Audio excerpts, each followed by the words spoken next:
I said something innocent to the alien woman, and accidentally proposed marriage. The first time I spoke to her, I didn't even know she understood English. Her name, at least the closest human tongue could pronounce it, was Thura, a tall, silver-skinned woman from a planet called Virulon, part of the diplomatic corps stationed on Earth after the Treaty of 2187. She wasn't supposed to be anywhere near my outpost. Yet there she was, standing in the middle of a storm, her crystalline armor gleaming like lightning made solid. I was just a mechanic at the Terran frontier station on Mars' outer rim. My job was to repair shuttles and maintain the defense grid, not to entertain visiting aliens. But Thura wasn't a normal visitor. She was part of the delegation sent to evaluate humanity's readiness for joint colonization. And apparently I was the human liaison assigned to her that day. Beginning, the innocent words. The hangar was half-lit, filled with the smell of burnt ozone and machine oil.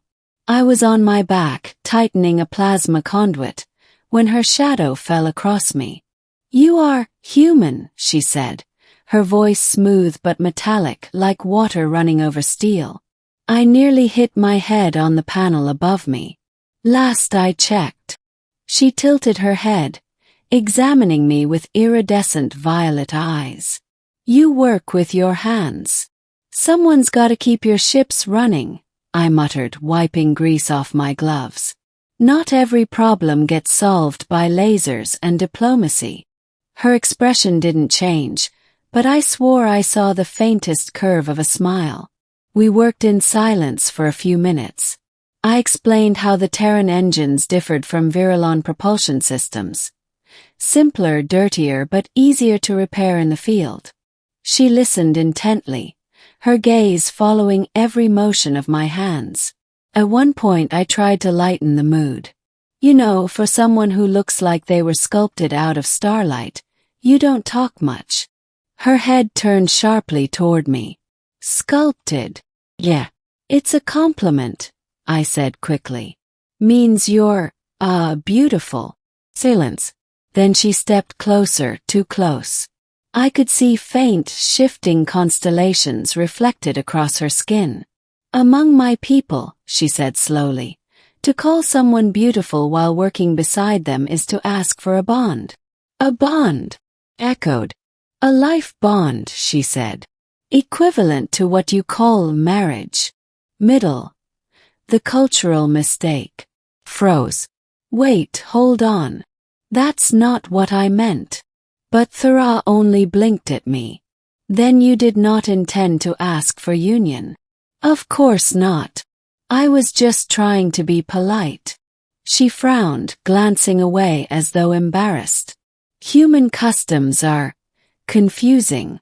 I will mark your words as unbound." I exhaled in relief. "Thank you." But the damage was already done. Word traveled fast among the Virulons stationed on Mars.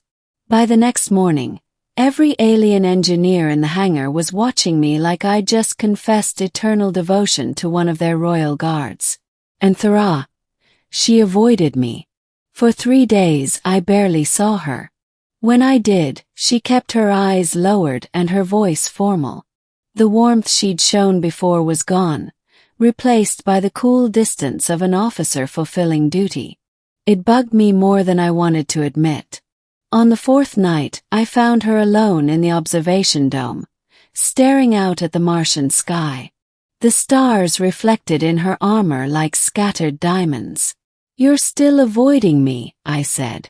She didn't turn. "I am avoiding misunderstanding." "Thura, I didn't mean to offend your culture." "You did not offend," she said quietly. "You confused." I walked beside her, keeping my distance. "Then maybe you can explain. What exactly does a Virulon bond mean?" Finally she looked at me. "On Virulon, bonds are sacred. We do not play with affection. A declaration of beauty, spoken while hands are shared in labor, is an oath of unity. Two become one in purpose and spirit." I rubbed the back of my neck. So what you're saying is, I accidentally proposed marriage while fixing an engine. Her lips curved faintly again. Yes. I couldn't help but laugh. Well, that's one for the record books. Her eyes softened. Among my people, laughter after such a mistake means acceptance. My smile faded. Wait. Acceptance of what? Of the bond, she said simply. The turning point. That night, chaos erupted across the station. The Virilon Council ship in orbit was attacked by raiders from the outer colonies, pirates who hated the peace treaty. Communication went dark, and several Virilon envoys were evacuated to our base. Thera took command of their protection. When the raiders broke through Mars' defense perimeter, she came to the hangar, her armor glowing faintly blue under the emergency lights. You will stay here, she ordered me.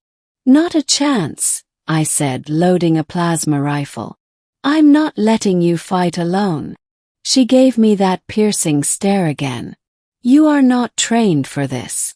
Neither was anyone when the first war started, I said. Let me help. Something changed in her eyes, an emotion I couldn't read. She handed me a pulse shield and nodded. Then we fight together. The battle was chaos. Raiders stormed the outer ring, explosions tearing through the domes. I fought beside Thera, covering her flank as she moved with impossible grace, her blade a streak of light against the darkness. At one point, a raider's plasma bolt grazed my shoulder. I fell, gasping, and she was instantly there, kneeling, pressing her glowing hand against my wound. Her energy surged through me, searing and cool all at once. Do not fall, she whispered. I have accepted your bond. You will not die while I still breathe. The words hit me harder than the pain.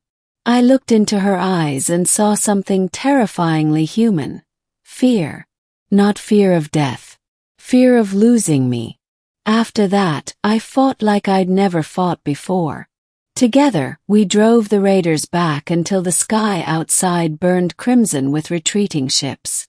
When it was over, the station lay half in ruins, but we were alive. Middle Part 2. The truth beneath the armor. In the aftermath, I learned that Thera wasn't just a soldier. She was High Sentinel of the Virilon Guard, heir to the royal lineage that commanded the entire alien expedition. I'd accidentally proposed marriage to a princess. When I confronted her about it later, she didn't deny it.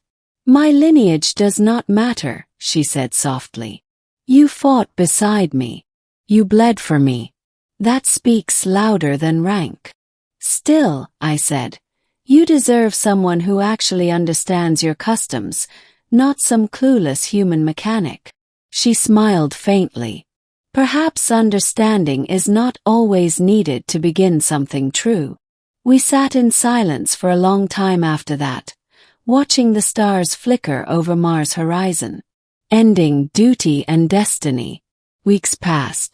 The treaty survived the attack, but tensions were high. The Virilon Council demanded Thera return home, claiming her connection to me was a political risk. The night before her departure, she came to my quarters. I will be gone by sunrise, she said. They will not allow me to return soon. I nodded slowly. Guess this is goodbye then. She hesitated, then reached into her armor and withdrew a small crystal shard, pulsing with dim light. This is a bond key. It records our shared resonance. If ever I call for you, it will respond. I took it gently. So it's like a marriage ring. Her eyes shimmered. Yes, you may keep it or destroy it if you wish to end what began in misunderstanding. I looked down at the shard. You think I want to end it?